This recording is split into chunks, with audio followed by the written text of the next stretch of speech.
Hello दोस्तों, अपन रोजाना morning time को राजस्थान का भूगोल पढ़ते हैं और शाम को समय भारत का भूगोल पढ़ते हैं। आपकी अपनी इस ऑनलाइन क्लास में आप सबका स्वागत है और अपने दोस्तों को भी इससे जोड़ लीजिए, क्योंकि पढ़ाई के साथ साथ आपका कंपटीशन का भी तैयारी होती रहती है। साथ के साथ आप नोट्स बनाते रहिए और मानचित्र के माध्यम से ही अध्ययन करना चाहिए। ठीक है, तो मैं आपको पिछली क्लासों से ही आपको याद है कि डायग्राम से उन चीज़ों को अच्छी तरह से क्लियर करते हुए अपन अध्ययन करते हुए रहे हैं और आगे भी इसी प्रकार से करते रहेंगे। इस चैनल के माध्यम से कॉलेज में होने वाले कार्यक्रमों के बारे में भी मैं बताता रहता हूँ, अवगत कराता रहता हूँ, ताकि आपका कॉलेज से किसी प्रकार से कोई नुकसान ना हो। ठीक है, तो पिछली क्लास में भी अपन ने राजस्थान की मिट्टियों के बारे में अध्ययन कर रहे थे। सबसे पहले अपन ने राजस्थान में पाई जाने वाली समस्त मिट्टियों का वर्गीकरण किया क्लासिफिकेशन करके, और एक एक करके उनमें पाए जाने वाले मिनरल्स और जैविक तत्वों के आधार पर, स्थानीय भिन्नताओं के आधार पर, रंग स्वरूप के आधार पर जो परिवर्तन मिलता है उसके आधार पर संपूर्ण राजस्थान में पाई जाने वाली मिट्टियों का वर्गीकरण किया। और उस वर्गीकरण के आधार पर अब अपन एक एक करके उनको विस्तार से अध्ययन कर रहे हैं। राजस्थान से संबंधित जितने भी कंपटीशन है आरपीएससी के आरएस तक के, पटवार वगैरह, रेट वगैरह, पीटीईटी वगैरह, जितने भी मतलब कंपटीशन होते हैं उनमें राजस्थान के मिट्टियों से संबंधित क्वेश्चन बनकर के जरूर आता है। तो पिछली क्लास में भी अपन ने रेतीली मिट्टी के बारे में और उसके उपभाग कितने भागों में बांटा गया है, कौन कौन से जिलों में इसका विस्तार मिलता है, इस प्रकार से अपन ने अध्ययन किया। आज भी अपन उसी क्लास को, उसी मिट्टी के वर्गीकरण को आगे बढ़ाते हुए अध्ययन करते हैं। तो दूसरे प्रकार की मिट्टी ली अपन ने भूरी रेतीली मृदा। तो भूरी रेतीली मृदा का सबसे पहले कोई सी भी मिट्टी के बारे में पढ़ें तो उसका विस्तार कौन कौन से जिलों में है, उसका विस्तार कौन कौन से जिलों में है। तो विस्तार है अपने बाड़मेर, जालौर, जोधपुर, सिरोही, पाली, नागौर और सीकर। तो ऐसे क्षेत्रों में, यानी कि जो राजस्थान का मानचित्र है, ये राजस्थान के मानचित्र के इस सहारे सहारे, पश्चिमी ढाल के सहारे सहारे इस मृदा का विस्तार मिलता है। ठीक है, तो इस प्रकार से इसका विस्तार मिलता है।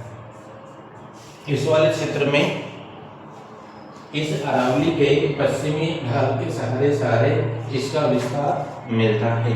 ये जोधपुर, सिरोही, पाली, नागौर, सीकर, ये सब इसी क्षेत्र में है।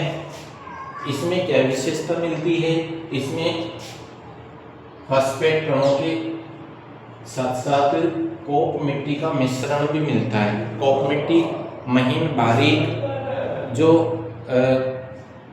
नदियों के द्वारा निक्षेपित महीन बारीक रेतीले कणों के रूप में जो पाई जाती है, उपजाऊ मुलायम मिट्टी के कण होते हैं और रेतीले कणों का मिश्रण होता है। तो ऐसी मिट्टी का इसमें विशेषता मिलती है और ये एक तरह से उपजाऊ मिट्टी भी होती है। इसमें जल की मात्रा अधिक होने पर जल की मात्रा निर्धारित करके और इसको उपजाऊ कृषि योग्य बनाया जा सकता है। इस मिट्टी का पीएच मान 7.2 से 9.2 तक रहता है। पीएच मान एक तरह से उसकी उपजाऊ क्षमता होती है, मिट्टी की उपजाऊ क्षमता, पीएच मान।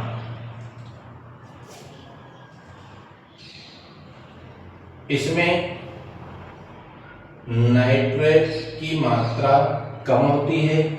नाइट्रेट की मात्रा नाइट्रोजन से बनती है और नाइट्रोजन जैविक तत्वों से बनते हैं। ठीक है, तो इन बातों को नोट करते चलना।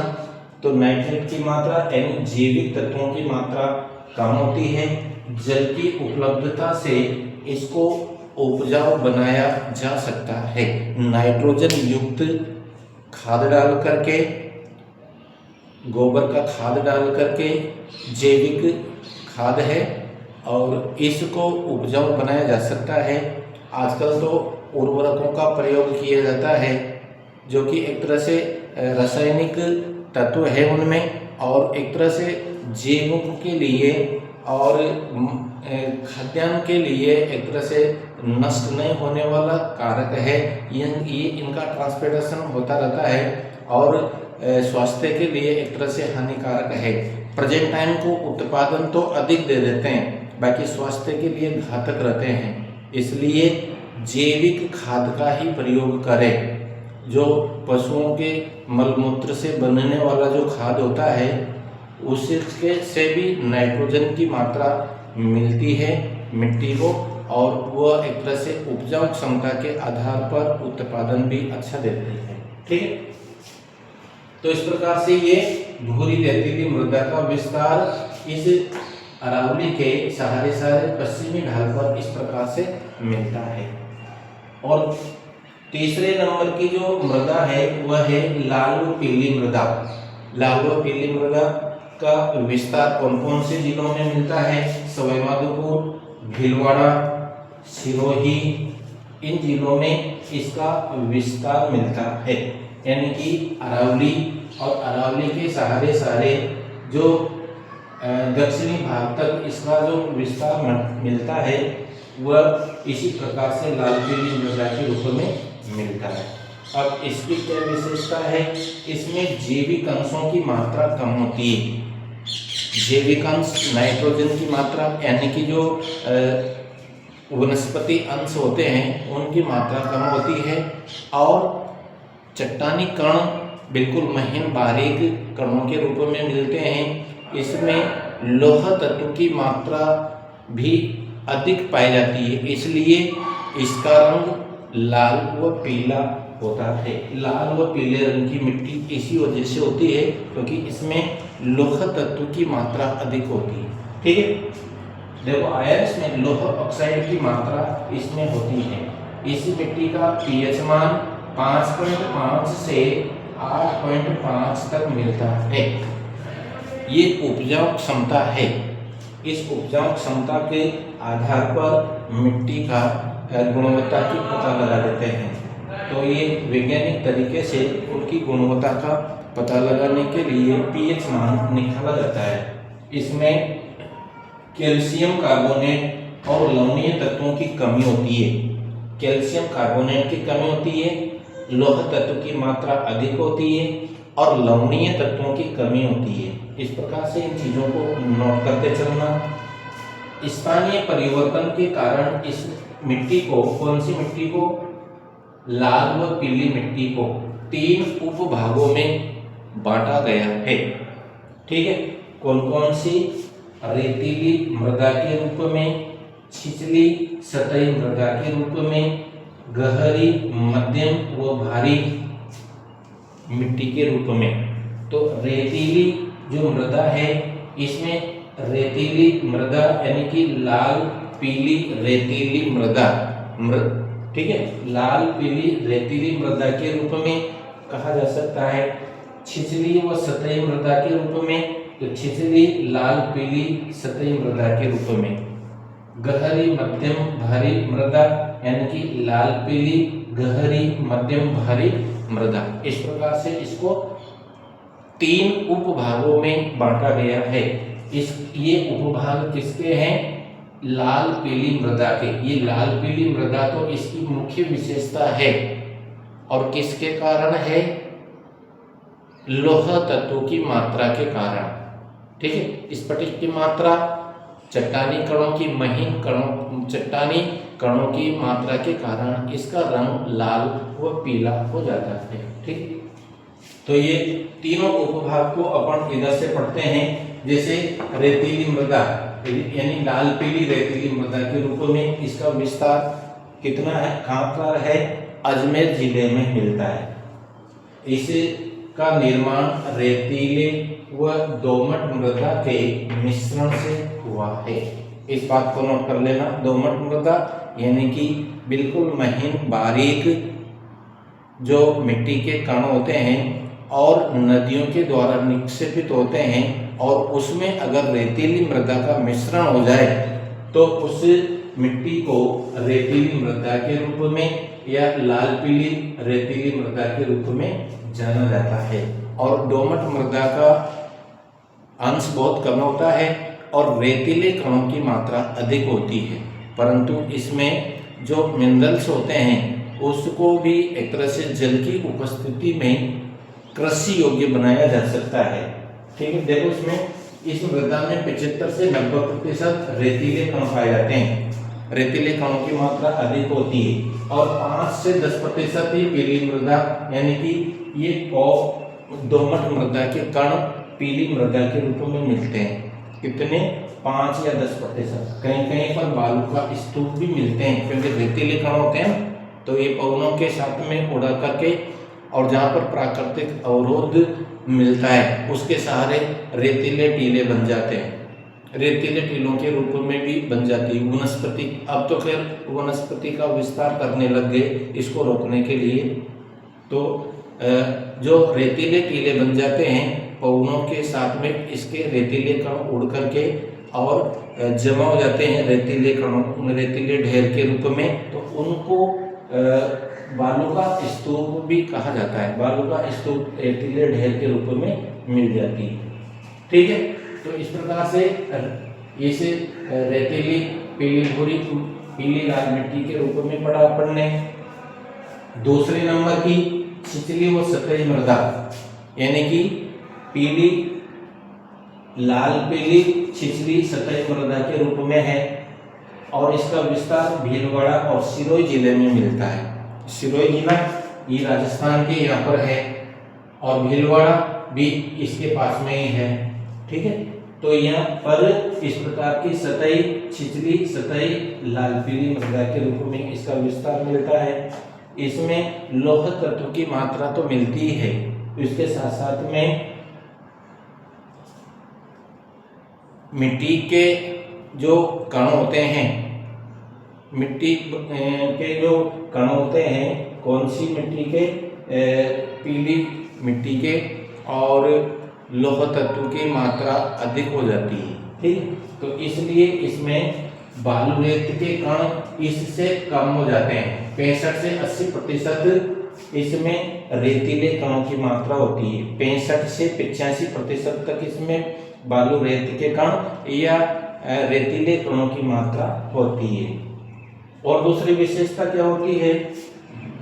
इस मृदा का जमाव पतली परत के रूप में होता है। पतली परत के रूप में, यानी कि 30 सेंटीमीटर से और 120 सेंटीमीटर तक ही इसकी पतली परत होती है, और इसके नीचे चट्टानी धरातल होता है, और चट्टानी धरातल के कारण भूमि भी एक तरह से उबड़ खाबड़ के रूप में मिलती है। धरातल इसका चट्टानी होता है और इसमें चट्टानी कणों के मिश्रण से हल्के भूरी व पीले भूरे, यानी कि इसमें चट्टानी कणों की मात्रा भी मिश्रित होती है।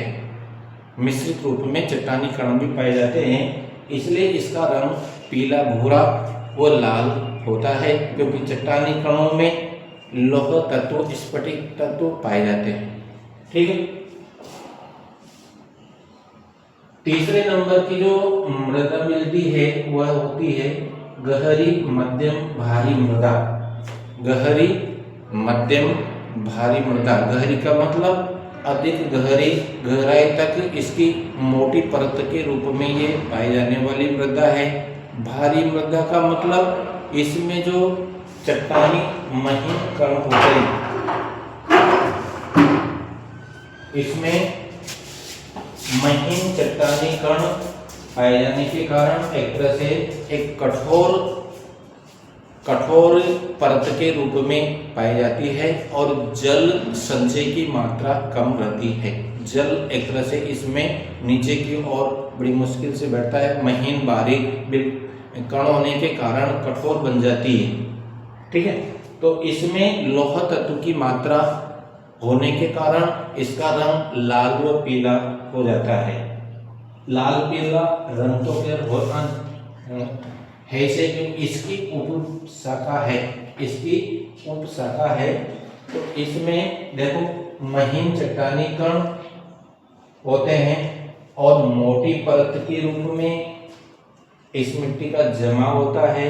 जैविक अंशों की कमी होती है, लौह तत्व की मात्रा अधिक और जैविक अंशों की कमी होती है। इसमें लवणीय कणों का अभाव मिलता है, लवणीय कण भी इसमें नहीं पाए जाते हैं। जल शोषण करने की क्षमता कम होती है, बिल्कुल महीन बारीक कण होने के कारण ये एक तरह से कठोर और मोटी परत के रूप में जमा हो जाती है। जल भी एक तरह से बहता हुआ आगे की ओर बढ़ जाता है। अवशोषण क्षमता इसमें कम होती है।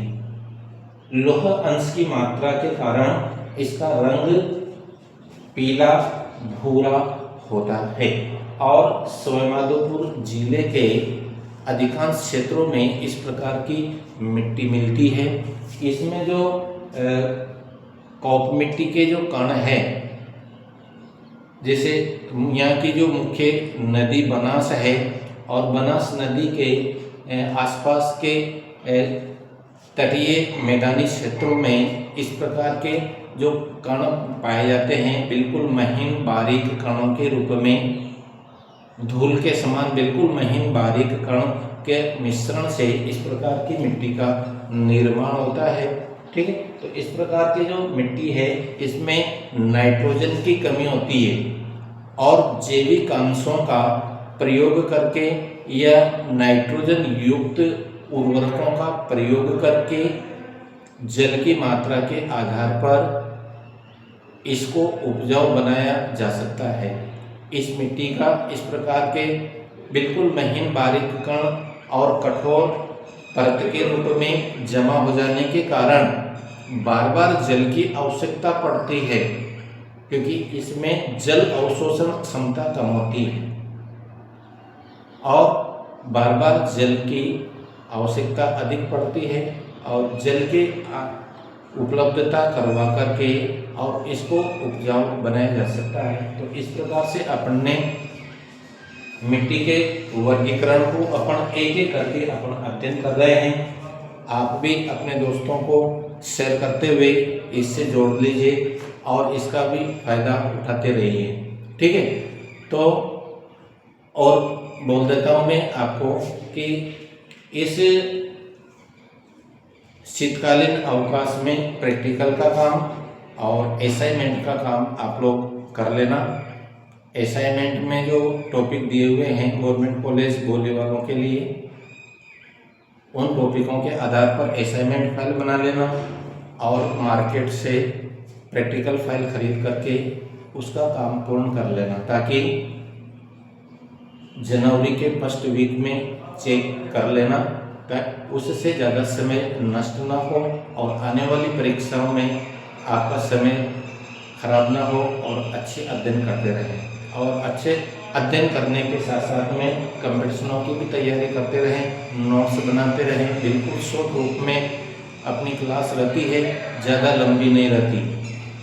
ये 1-2 घंटे की क्लास नहीं चलती, 24 घंटे में ज़्यादा से ज़्यादा आधा घंटे करीबन निकाल करके और एक एक चीज़ को नोट करते चलें, समझते हुए चलें और 1-2 बार रिपीट करके छोड़ दें। प्रत्येक रोजाना इसी प्रकार से अगर पढ़ते रहें तो पढ़ाई के साथ साथ में ये चीज़ें भी क्लियर होती रहेगी, आगे आपके कंपटीशनों में काम आएगी। और 10th बेस के 12th बेस के जो कंपटीशन निकलते हैं उनकी भी तैयारी होती रहेगी, उनकी भी कंपटीशनों में बैठा करें। ठीक है, तो आज अपन इस क्लास को यहीं पर समाप्त करते हैं।